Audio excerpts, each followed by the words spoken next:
Assalamualaikum warahmatullahi wabarakatuh. Alhamdulillahirrabbilalamin. Assalatu wassalamu ala asrofil anbiya wal mursalin Sayyidina wa malana Muhammadin wa ala alihi wa sahbihi wa barik wa salim ajma'in, amma ba'du.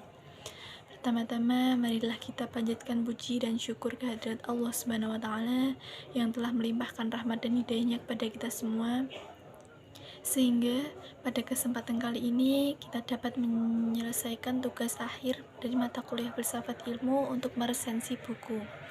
Tak lupa sholawat serta salam kita curahkan kepada Nabi Agung Muhammad SAW. Semoga kita selalu mendapatkan limpahan syafaatnya di yaumul akhir. Perkenalkan, nama saya Agustin Eka Putri dari jurusan Pendidikan Agama Islam, Fakultas Agama Islam, Universitas Alma-Ata dengan NIM 20111000600 dari kelas A.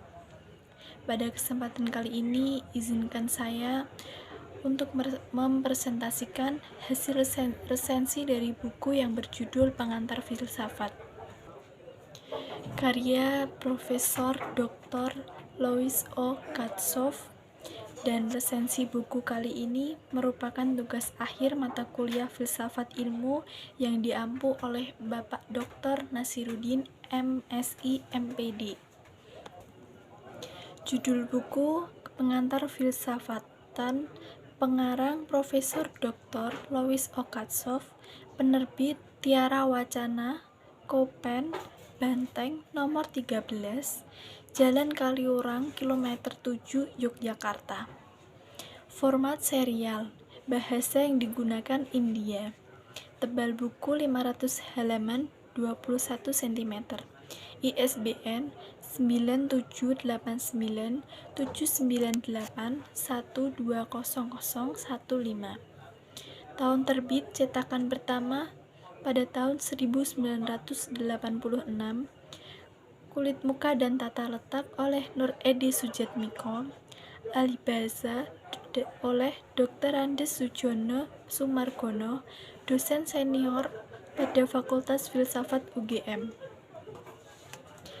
Dan ini buku yang saya gunakan untuk meresensi buku yang berjudul Pengantar Kefilsafatan dari Profesor Dr. Louis O. Katsoff. Biografi penulis. Profesor Dr. Louis O. Katsoff atau sering disebut Katsoff, seorang matematikawan, filsuf, dan penulis. Profesor Dr. Louis O. Katsoff penulis buku seperti A Philosophy of Mathematics.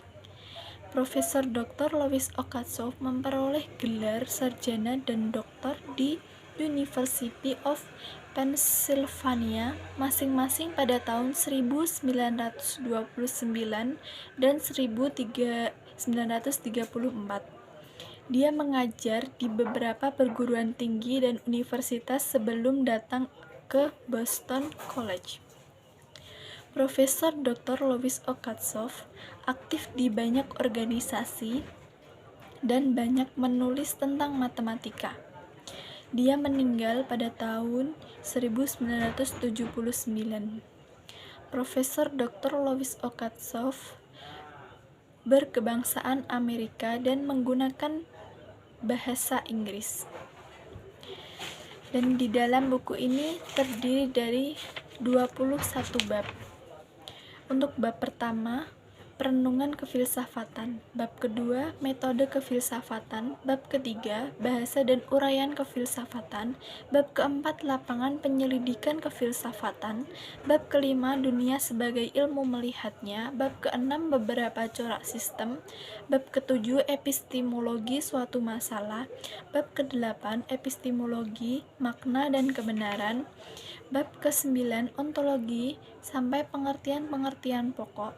Bab ke-10, ontologi penyelesaian masalah. Bab ke-11, masalah kosmologi, ruang, waktu, dan gerakan. Bab ke-12, kosmologi sampai paham mengenai alam. Bab ke-13, masalah hidup. Bab ke-14, masalah jiwa. Bab ke-15, aksiologi sampai masalah nilai, bab ke-16 masalah nilai dan etika, bab ke-17 masalah nilai dan estetika, bab ke-18 masalah manusia, bab ke-19 masalah politik, bab ke-20 masalah agama, dan bab yang terakhir kebijaksanaan dan pandangan dunia. Yang dibahas dalam 21 bab ini mungkin belum semuanya tahu tentang apa itu filsafat. Filsafat tidak memberikan petunjuk-petunjuk untuk mencapai taraf hidup yang lebih tinggi. Sebelumnya, jika di dalam filsafat Anda mencari jawaban yang terakhir terhadap persoalan yang Anda hadapi, jawaban yang disepakati oleh semua filsuf adalah hal yang benar. Adapun juga menjadi terbiasa mengadakan penalaran-penalaran secara tetap dan memurnikan pikiran-pikiran secara tetap pula. Sehingga Anda akan siap mendapati bahwa penyelesaian Anda sering tidak memadai serta bersifat sementara dan tidak diterima oleh banyak orang. Secara sederhana, tujuan filsafat ialah mengumpulkan pengetahuan manusia sebanyak mungkin, mengajukan kritikan dan menilai pengetahuan, menemukan hakikat-hakikatnya, dan menerbitkan serta mengatur semuanya itu di dalam bentuk yang sistematis. Filsafat membawa kita kepada pemahaman, dan pemahaman membawa kita kepada tindakan yang lebih layak. Sekarang kita bahas tentang metode filsafat. Apa itu metode filsafat? Metode filsafat adalah cara bertindak menurut sistem aturan tertentu berdasarkan objek formal yang ditentukan menurut suatu pendapat dan pemikiran khas untuk berfilsafat. Ada beberapa metode filsafat, yaitu metode kritis, metode skolastik, metode matematis, metode dialektis, dan metode-metode lainnya, dan masih banyak lagi.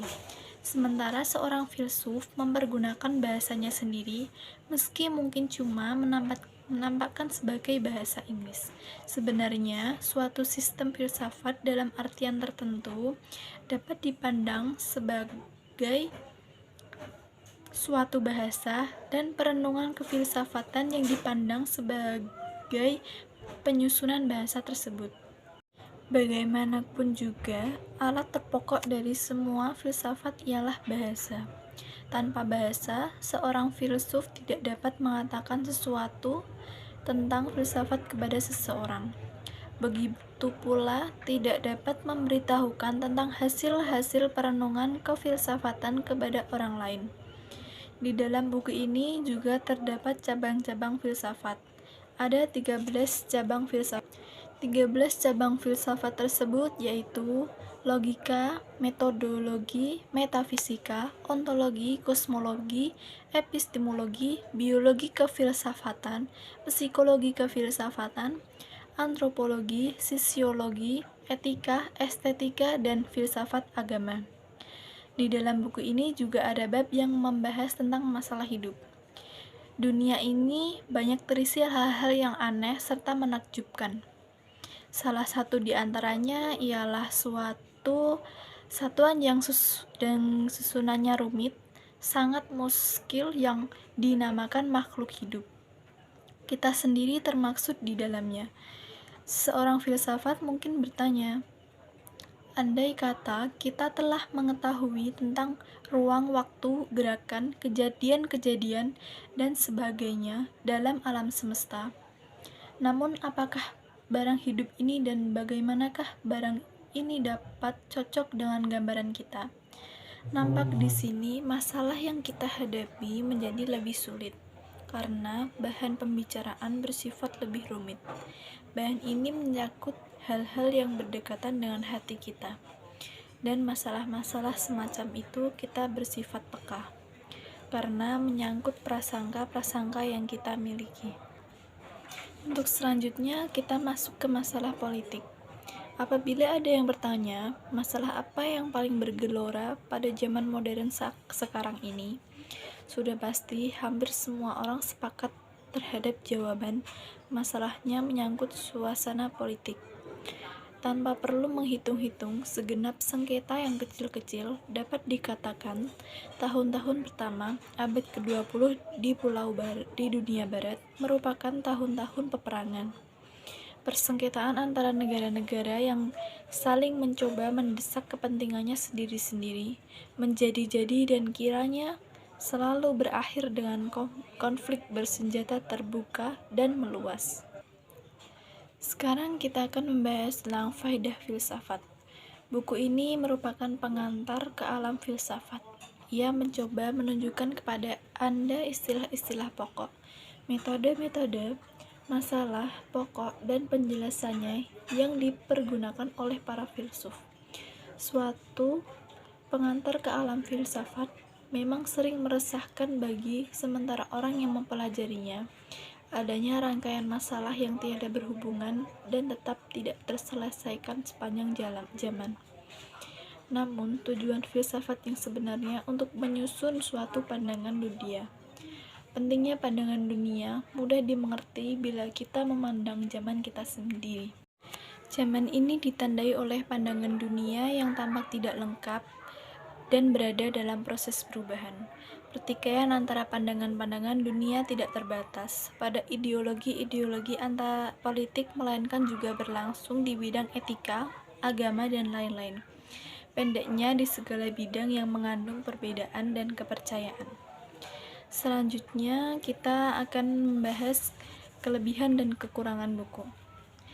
Kelebihan dalam buku ini sebagai hasil dari pemikiran yang konstruktif dan inovatif dalam dunia pendidikan menjadikan buku ini sangat layak dan cocok untuk dibaca dan dipelajari serta dikembangkan bagi mahasiswa kependidikan dan keguruan.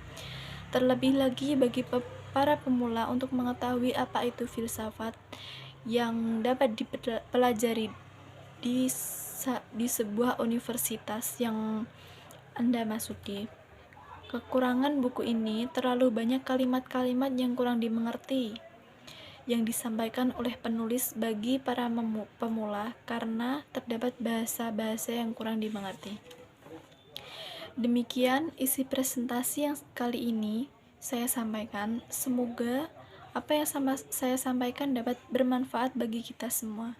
Jika ada kurangnya mohon dimaafkan karena kesempurnaan hanya milik Allah Subhanahu wa taala. Akhirul kalam, subhanaka Allahumma wa bihamdika asyhadu an la ilaha illa anta astaghfiruka wa atubu ilaik. Wallahu muwaffiq ila aqwamit thoriq. Wassalamualaikum warahmatullahi wabarakatuh.